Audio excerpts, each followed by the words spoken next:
Hello मेरे प्यारे दोस्तों, आप सबको मेरी तरफ से नमस्ते, सत श्री अकाल और अस्सलाम वालेकुम।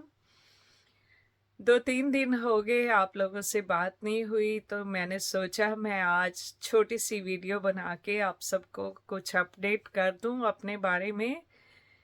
क्योंकि आप सब सोच रहे होंगे कि कब वापस आऊंगी चैनल पे, कैसे होगा, क्या होगा। तो चैनल का काम भी ज़रूरी है और अपनी हेल्थ को देखना भी ज़रूरी है। तो देखने में मैं आपके सामने अच्छी खासी हूँ, ठीक ठाक हूँ, लेकिन तकलीफ़ तो है अभी। ऐसा नहीं है कि नहीं है तकलीफ़ कोई। तो सर्जरी, काफ़ी बड़ी सर्जरी थी मेरी। दोनों साइड ब्रेस्ट का जब रिमूव करते हैं तो उसमें स्टिचेस वगैरह बहुत आते हैं। और मेरे ऑपरेशन में ये था कि उन्होंने राइट साइड में कैंसर था तो वो तो रिमूव करना था, लेकिन मैंने उनसे रिक्वेस्ट किया कि आप दूसरा साइड का भी रिमूव कर दें, क्योंकि उम्र बढ़ती जा रही है। और जैसे अभी 15 साल के बाद कैंसर वापस आया है, तो आगे कुछ साल अगर उम्र रही और फिर से वापस आया तो हो सकता है उस वक्त इतनी हिम्मत ना हो कि मैं इससे लड़ सकूं। तो बेटर है कि उसको पहले ही निकलवा दिया जाए, जहां जहां चांस है उसको निकलवा दिया जाए। तो इसलिए सर्जरी थोड़ा बड़ी हो गई। तो लास्ट मैंने जब हॉस्पिटल में आपसे बात की थी, एक छोटी सी वीडियो बना के आपको बताया था, उसी दिन सर्जरी हुई थी। और उसके तकरीबन घंटे 2 घंटे बाद जब मुझे वापस वार्ड में लाके उस वक्त काफ़ी मेडिसिन्स दी होती हैं, और जिससे कि आपको दर्द महसूस नहीं होता है। मेडिसिन बहुत स्ट्रॉन्ग होती हैं। लेकिन उस दिन मेरा ब्लड प्रेशर बहुत गिर गया था। कुछ तो जब आपकी बॉडी ऐसे ऑपरेशनों से या किसी ऐसे हादसे से गुजरती है ना, तो उसकी वजह से भी ब्लड प्रेशर डाउन चला जाता है। और कई बार अगर आपका ब्लड लॉस ज़्यादा होता है, कि ऑपरेशन के वक्त ज़्यादा खून निकल गया आपका, तो उससे भी ब्लड प्रेशर लो हो जाता है। तो मेरा इतना ज़्यादा लो हो गया था कि वो लोग घबरा रहे थे। तो मैंने उनको खुद बताया कि मेरा पिछली सर्जरी में भी ऐसा ही हुआ था, तो कोई घबराने की बात नहीं है।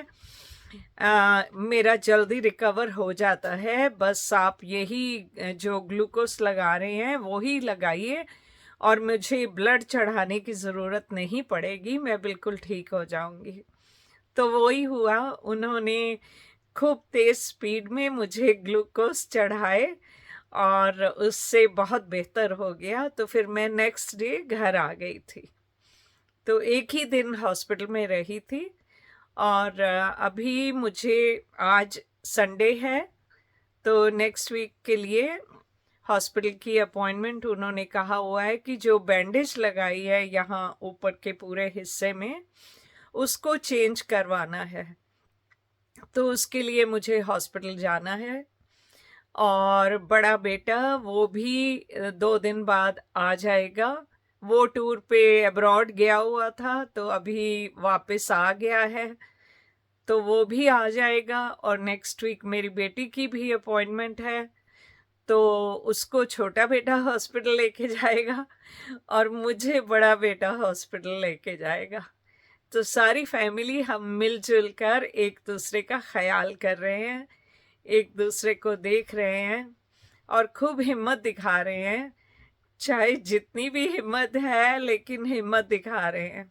ऐसा नहीं है कि बिल्कुल अपना आप छोड़ के बैठ जाएं कि अब क्या होगा। ऐसा करने से कुछ नहीं होता, मुसीबतों का सामना करना पड़ता है। और जो भगवान हैं वो भी उसी का साथ देते हैं जिसको अपने भगवान के ऊपर, अपने खुदा के ऊपर विश्वास होता है। और मुझे पूरा विश्वास है कि अगर दुख आते हैं तो दुख चले भी जाते हैं, तो ऐसे में घबराने की ज़रूरत नहीं। हंस के उनका मुकाबला करो, और दुखों से गुजरने से हमारे कर्म कटते हैं। तो ये जब कर्म कटते हैं तो हमारी ज़िंदगी पहले से बेहतर हो जाती है, बहुत बेहतर हो जाती है। तो यही सोच के हम लोग आराम से हर बात में, जैसे कहते हैं ना, कुछ भी हो, सुख हो दुख हो, उसमें हर एक में अपने ऊपर वाले का शुक्र करो, उसका शुक्रिया करो कि जैसे भी तू रखे मुझे वैसे ही मंजूर है। तो तब आपको दुख जो है वो दुख महसूस नहीं होता है। तो ऐसे ही कुछ दौर से अभी मैं गुजर रही हूँ। दवाइयाँ तो कुछ खास नहीं है लेने की, जो मेरी रेगुलर मेडिसिन वैसे लेती हूँ वो लेनी है, और जब भी दर्द हो तो पेन किलर्स हैं वो ले लेने हैं। और बाकी अब आगे अभी ट्रीटमेंट काफ़ी बाकी है इस चीज़ की। ऐसा नहीं कि ऑपरेशन हो गया तो ट्रीटमेंट ख़त्म हो गई। अभी वेट करना है कि एक तो मेरे हार्ट स्पेशलिस्ट की अपॉइंटमेंट मेरी आनी है, वो 3 हफ्ते के बाद है। जब 2 हफ्ते बाद ये बैंडेज मेरी पूरी निकल जाएगी तो 3 हफ्ते बाद मेरे हार्ट स्पेशलिस्ट की अपॉइंटमेंट है। तो वो जब चेक कर लेंगे और पूरा क्लियर कर देंगे कि मैं ठीक हूँ, और मेरे ये वाले स्टिचेस भी जब प्रॉपरली हील कर जाएंगे, तो उसके बाद फिर कीमोथेरेपी शुरू होगी। और कीमोथेरेपी अमूमन 6 महीने से 7 महीने तक दी जाती है, अगर आपकी बॉडी उसको सह सके। नहीं तो बीच बीच में 1 महीने का गैप देना पड़ता है। तो करते करते कई बार 8 महीने 9 महीने से भी लग जाते हैं। और अगर आपका ठीक हो, आपके अंदर ताकत है उसको फाइट करने की, तो फिर आपकी रेगुलर हर महीने हो जाती है। कई बार 3 हफ्ते बाद भी, अगर आपकी तबीयत ज़्यादा अच्छी है तो 3 हफ्ते बाद भी हो जाती है। तो वो दौर भी निकल जाएगा, जैसे ये निकल गया तो अगला दौर भी निकल जाएगा। तो बस अब कल मैं हॉस्पिटल फ़ोन करूँगी, और अगर उन्होंने कल मुझे बुला लिया कि आप वैसे तो 1 हफ्ते बाद उन्होंने कहा था, लेकिन मुझे लग रहा है कि मुझे उनको कल इन्फॉर्म करना चाहिए कि कैसी तबीयत है मेरी। तो उसके हिसाब से फिर वो मुझे बुलाएंगे बैंडेज चेंज करने के लिए। और देखेंगे फिर। खाना वाना आजकल मैं नहीं पका रही हूँ, इसलिए कोई वीडियो खाने की अभी नहीं आ रही है। आज बेटे ने और बेटी ने मिलके, दोनों ने खूब अच्छे से खाना बनाया, घर की सफाइयाँ की, और बहुत सारे काम दोनों बच्चों ने मिलके किए। और इतनी खुशी होती है ना कि जब आप इस वक्त में ऐसे होते हो और देखते हो बच्चों को कि बच्चे कैसे मैनेज कर रहे हैं। तो सच्ची बताऊं, जब आप लोग मेरी उम्र के पहुंचोगे ना, तो आपको ये देख के इतनी खुशी होगी, क्योंकि माँ बाप को यही होता है कि हमारे बाद हमारे बच्चे कैसे मैनेज करेंगे।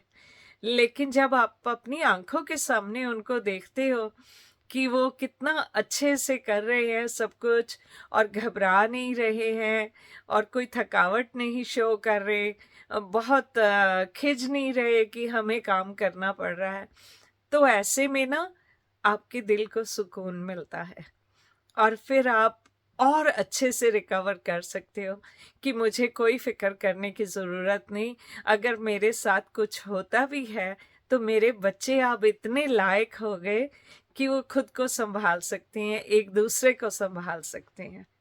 तो बस जी, यही छोटा सा मैसेज आपको देना था।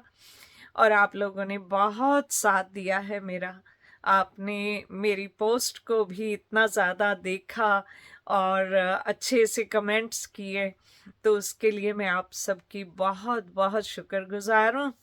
और अभी जो ये बोल रही हूँ ना इतना ये इसलिए बोल रही हूँ क्योंकि दवाइयाँ खाई हुई हैं और दवाइयों से वो दर्द थोड़ा चला गया है। और वैसे नाइट सूट पहन के पूरा टाइम बेड में बैठी हूँ और अभी ऊपर शॉल ले ली है कि अभी वीडियो बनानी है तो चलो शॉल लेके मैं कर लेती हूँ। तो मिलेंगे, फिर मिलेंगे, जल्दी मिलेंगे और रिकवर भी हो जाएंगे। 2 हफ्ते लगेंगे इसमें, लेकिन जो फुल बॉडी की रिकवरी होती है अंदर से, उसमें तो वक्त लगेगा। स्टिचेस ठीक हो जाएंगे और स्टिचेस खोलने नहीं पड़ते, वो डिज़ोल्व हो जाते हैं, अंदर ही घुल जाते हैं, तो वो भी ठीक है। लेकिन ड्रेसिंग जो ऊपर पट्टी लगी होती है उसको बदलना होता है। लेकिन जो पूरा बॉडी को अंदर से हील होना होता है ना, उसमें टाइम लग जाता है। तो कोई बात नहीं वो हमारा भगवान जाने, जिन्होंने इस बॉडी को बनाया है उनको पता है कैसे हील होना है, कब होना है। हम उनकी दी हुई इस बॉडी को अच्छे से रखने की कोशिश करेंगे, अच्छा अच्छा खाना खा के और अपनी पॉजिटिव थॉट से। सोच अच्छी हो, नियत अच्छी हो, कर्म अच्छे हो, तो सब कुछ सही हो जाता है। लेकिन जब आपकी सोच ही गलत हो और हमेशा बुरा सोचें, तो तब फिर एक दिन जब भुगतना पड़ता है तो बहुत बुरा भुगतना पड़ता है। बहुत शुक्रिया मेरी बातें सुनने का और साथ बने रहने का। खुश रहिए, मेरी दुआएं हैं आप सब हमेशा खुश रहें, हमेशा हेल्दी रहें और आपके घर के भी सब लोग अच्छे रहें। मिलेंगे नेक्स्ट वीडियो में, तब तक के लिए bye. Love you all, thank you.